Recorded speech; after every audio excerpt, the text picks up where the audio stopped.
Whenever you see a diagram in Ayurveda, that's just Tamas, Sattva. They are cyclical. If you see the pattern, we are going from a lot of frictions towards more energetic and then calming down towards the moon. If you see that from grossness, we are going towards the subtleness in 9 days. We are going like that. This is the aspect of Devi. Coming to Shiva, you move beyond the qualities. You move beyond the Trigunas. And he's not interested in what you achieve, what you don't achieve. It's not Shiva's area. But for Devi, the worldly things, you need all of these energies. Otherwise, you won't be so active and effective in the world. If you want to be more effective in the world, it depends what are your personal goals. Like some people say, okay, so what's the point of Devi then? It's all just Maya, who cares? Let's just go and do meditation, go into a cave. Somewhere I think there is a certain beauty and reverence to this creation that Devi is. Because you're not in cycle anymore.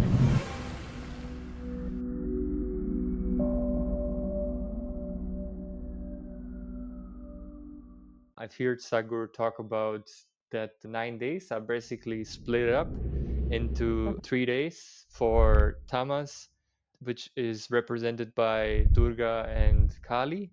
And Tamas is the earth element. And then comes the next set of 3 days, which are Lakshmi, which is connected to the sun.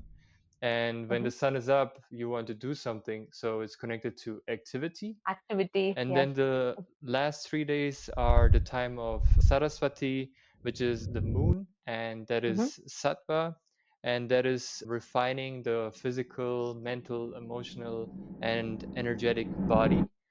So I would love for you to tell us more. Okay. So if you see the pattern, we are going from a lot of strong, lot of frictions towards more energetic and then calming down towards the moon. If you see that from grossness, we are going towards the subtleness in 9 days. We are going like that. And again, also you will see that whenever you see a diagram in Ayurveda, that is Tamas, Sattva, they are cyclical. One will follow, another will follow one will follow another. Now, the first thing is that if you are too much Rajasic, if you're too much Sattvic, if you're too much Tamasic, it's cyclical. There is no way that you stay in that zone forever. You will move. It depends upon the stage of life you are in, how conscious you are about something, and there's nothing bad about it. Let's start with the Tamas, Tamasic, the earth element. If you look at the difference between a male and female, male, we say that they have higher earth element. Female, they don't have that much high earth element. There's a difference in body also. Male is usually broad, more tall, much heavier in weight compared to female. Female, a little bit more fiery. You have wife, you know it. Oh, wow. That I never heard about this. That's so interesting.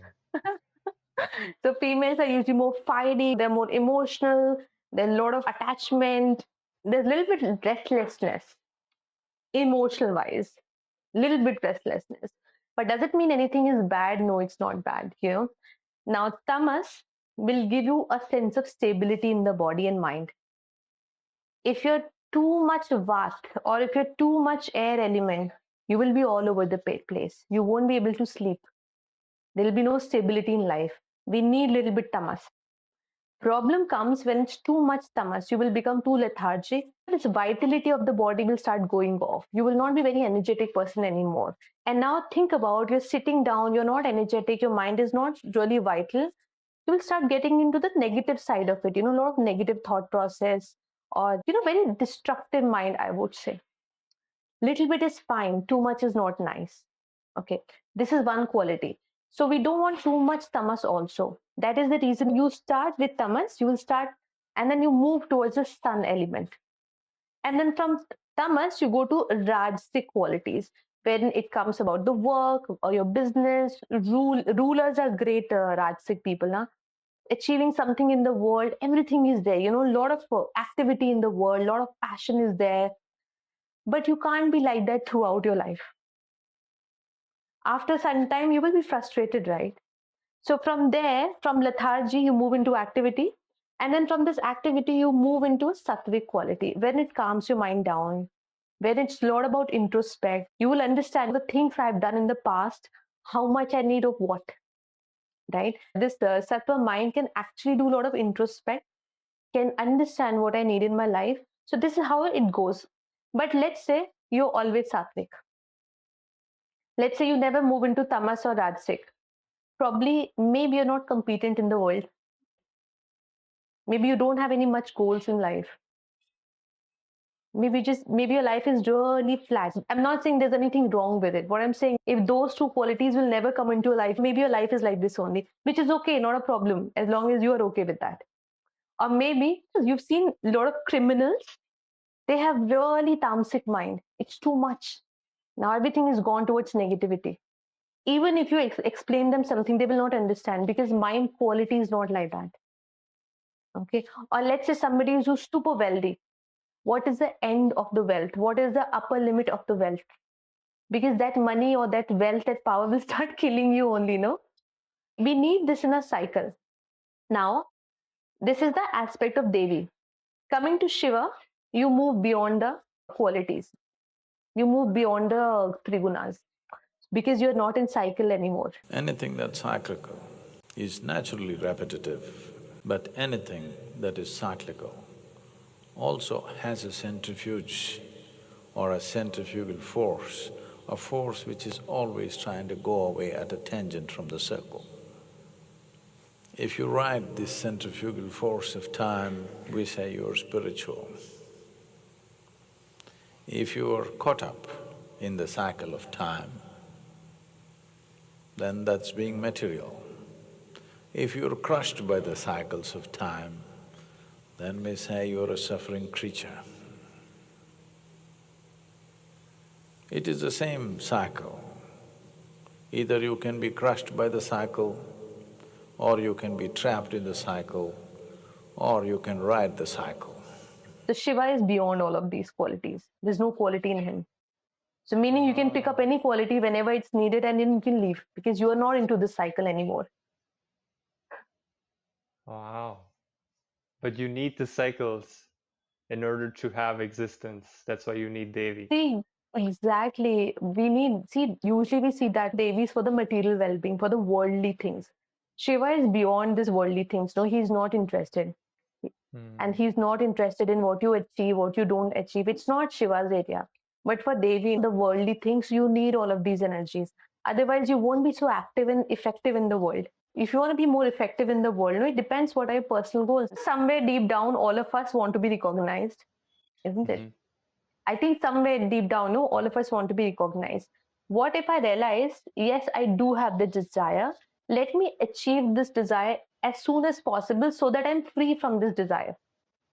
So to achieve this desire and to liberate myself from this desire, I need good amount of rajas in my life. Imagine, so deep down I have this desire, but I'm always sattvic. So neither I'm fully sattvic, neither I'm free from my desires. I'm somewhere in between, restless person.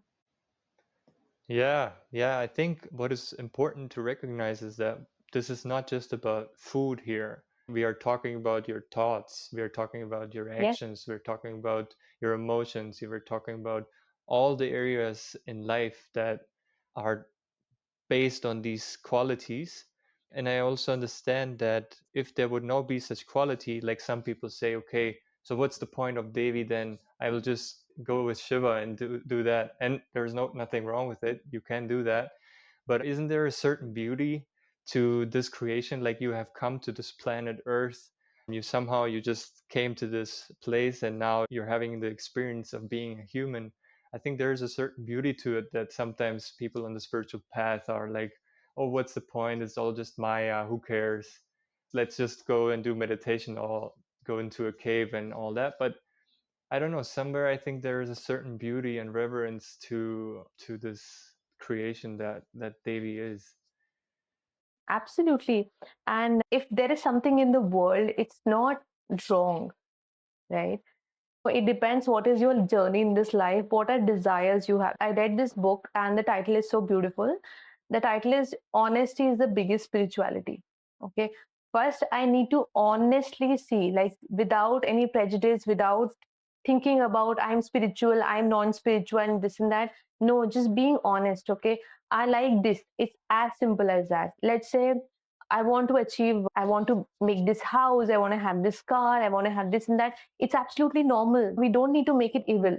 This is your desire. This is my desire, maybe, let me achieve these desire. Once you achieve, that's the beauty of it here. Now, once you achieve your desires, you'll be free from it. Till the time you're not achieving your, let's say example, let's come back to health. You want to be healthy, you want to run 120 kilometers, you want to have a normal life. Once you have a normal, healthy life, health will not come into your head. Because you're not healthy, you are thinking about health. You know what I'm saying? The moment you have that, tell me when was the last time you were thinking about your knees, your leg, your knees? You don't Never, think maybe. about it. Yeah. Yes. But you ask those people who have knee pains. Yeah. The only goal in life is my knee should get fixed. The moment your knee will be fixed, you will be liberated from this knee. Now I don't even think about it. That makes me free. You ask the person who's obese, the only goal in life is to lose weight. Once you lose weight, you'll be free from that. You can move on in life. That's the whole point. The problem is that we make it good, bad, ugly. That's not the point. Point is, what do I desire? Let me complete desires as per me, not what everybody have told me.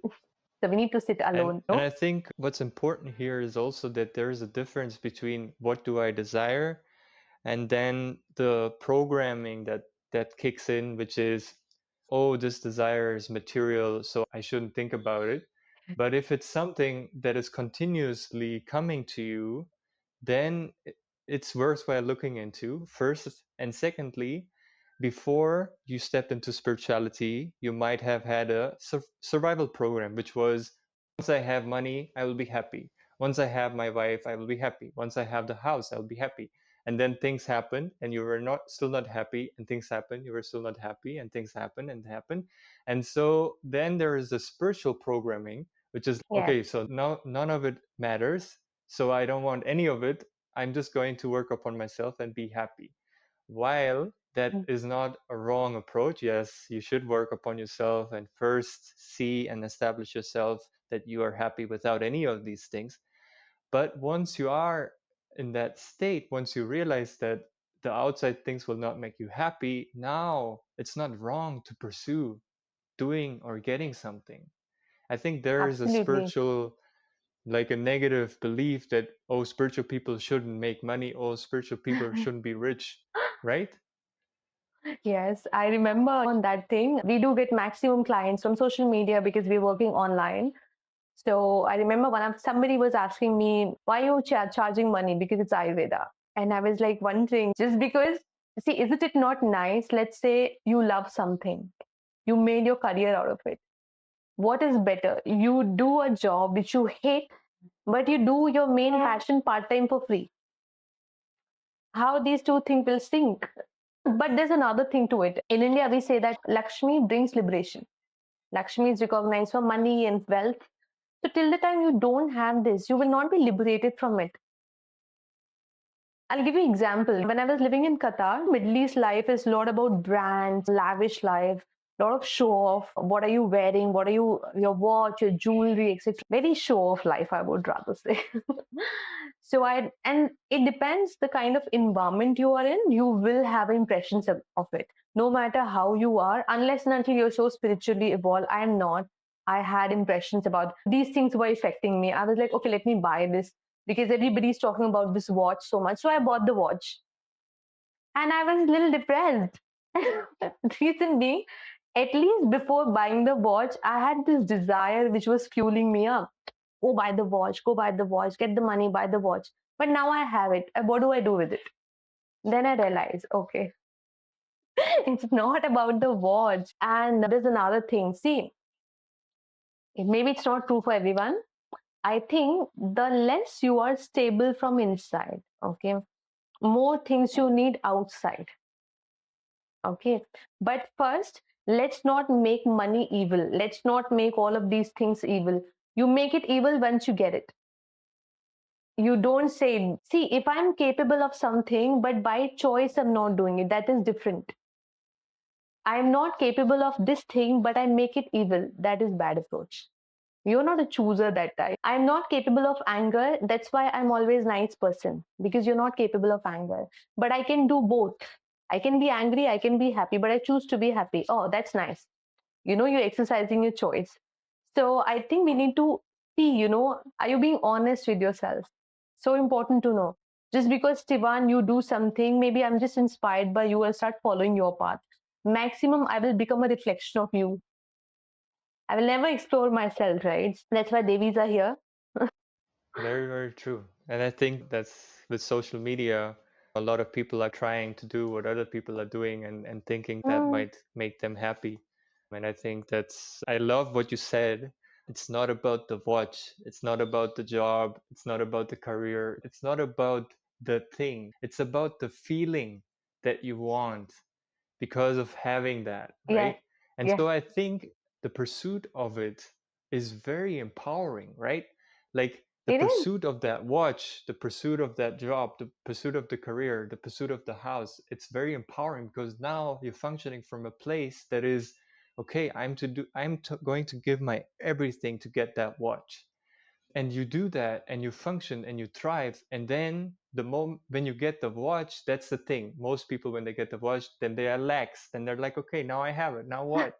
Now what? So I think Yeah, that's when the shift needs to happen too. Okay, see, now I have the watch, which is representing all the past work and energy that I've put into, and this is a symbol for me to hold on to that, not to the watch, but to that emotion that I had, the strive, the energy that I put into this watch to show me that I'm capable. exactly, exactly. That will tell you actually what is your capability. It's not about your choice of career, it's not about which place you are living in. You are capable of it. Now you're anywhere, you're productive, you can make something out of it. Coming on to that, some people they had this thought, if I'm leaving Qatar, it's a wealthy place, I was running my business there, so why are you going to India? You must come back, you must do this, because everything was recognized via Qatar. But that's a wrong thought process. And then I know a lot of people have this ambition, if I go to this country I will achieve everything in my life, if I get this job I will get. It's not about that, it's about you. If you really want to do it, no matter which place you are in, it may take some time, it may need to, you need to figure out something, but trust me, the more uncomfortable situation you are in, faster you will adapt. So next time you will adapt further faster, next time you will adapt more faster, and now later nothing will affect you because you know how to function. You know how to be productive out of any situation. Oh, it's okay. And I think that vision that you have in your mind, that once I get to Qatar, once I get to whatever, wherever you want to go, if you can have that vision in your mind, and if you can focus on the feeling that you have in that place, and you can sit with it and you can bathe in that feeling, then your mind can actually not tell the difference between what is reality and what is not. Mm-hmm. So when you have a clear vision in your mind and you have a emotion attached to that vision, then that is going to manifest in your life. And the It more you will. practice this, the more you have that clear vision and the more you have that feeling, that so it's not about the going to that place, but it's about the feeling that you have. And when you focus on that feeling, then you're going to pay more attention, you're going to actually put your energy into that emotion, and so you're going to feel more of that emotion in your present life. And so your present life is going to change according to that emotion, and so you're firing and wiring your brain in a way which is going to support you to go towards that vision that you have. Absolutely, absolutely. You will know, like deep down inside, like you said, you can use the word manifestation, you can word use imagination. I think everybody have their own verbal connotation to it. You can talk in whichever language you want to. But trust me, once you recognize, I want this. Because I remember I can correlate with this when I was studying, when I was finished with my Ayurveda. And I used to wonder how people know so much about blood chemistry. I knew all my question was how people know so much about blood chemistry. How? That's it. This thought, this constant, it was on in my mind all the time. Not I was striving for it. Generally, it was there in my mind all the time. And eventually, next thing I know, I'm doing this course. Now I'm studying functional medicine. I was never striving. I was never striving for it. When something really sinks inside you, why I'm saying I was never striving for it, because our brain is so powerful. Somehow it will arrange itself, but it's not like you will just sit back. Because your brain is arranging and rearranging, there will be some actions which will course. not be like, because I know some people, they say, I was into trap this also, I was into this trap also. I was thinking, okay, manifestation means I will sit, close my eyes, and I was just imagining it. You be with that thought, your brain, your neurons will start arranging, rearranging, because those actions will be so organic. It will not feel like action. It mostly Yeah. feels like inaction. And then when you look back, it will be like, oh, it happened automatically. There was action, but it was so organic that you never recognize, okay, this is the separate action I did. So there was so much. I don't want to take the name. There's so many big names about manifestation. Yeah, but see, the thing is, when people talk about manifestation, they talk about the law of attraction, right? And in the Mhm. law of attraction, the word itself says attraction, action. So you need to take Exactly. action. Yes. You cannot I'm just happy sit you and said wait that. for it. No? It will not, it won't happen. You have I to could take aligned understand in first. action. Yeah. Exactly. And you know what? When I was reading about this, see, when you're in a certain situations in your life, now you were ready to try anything out, everything. Let's say I have done 10 things in the past, but I really want something. I don't mind trying everything. This is the human psyche, right? That's how people come to Ayurveda and functional medicine. When they're like done with everything, they come to us. You don't mind. You're open up to new things. Then I realized I wanted something. I'm just doing this, sitting and imagining something. And I was like, okay, nothing happened really because it was too artificial. It was too set up. I was not, the thought was not really in me. It's different when you sit with this thought artificially, and it's different when it just goes very deep inside till your gut. It wants it. It will align You're, automatically, but the I action would will be there. say if you see that, if you recognize it's not working, it's most probably because you don't believe it. Yes. You are trying to Yes. visualize Mm-mm. or attract it into your life, but somewhere deep down, you don't really believe that it's going to happen. Yeah.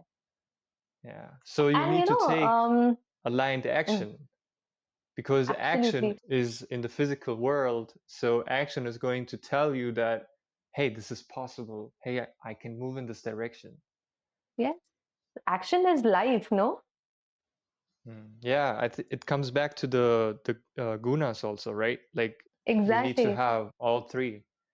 We need to have all of three, otherwise, we won't be effective in the world. We won't be, like I said, people, everybody have different journey. I don't want to say this is bad or that is bad. It depends upon you and it depends upon my reality, what I see right or wrong.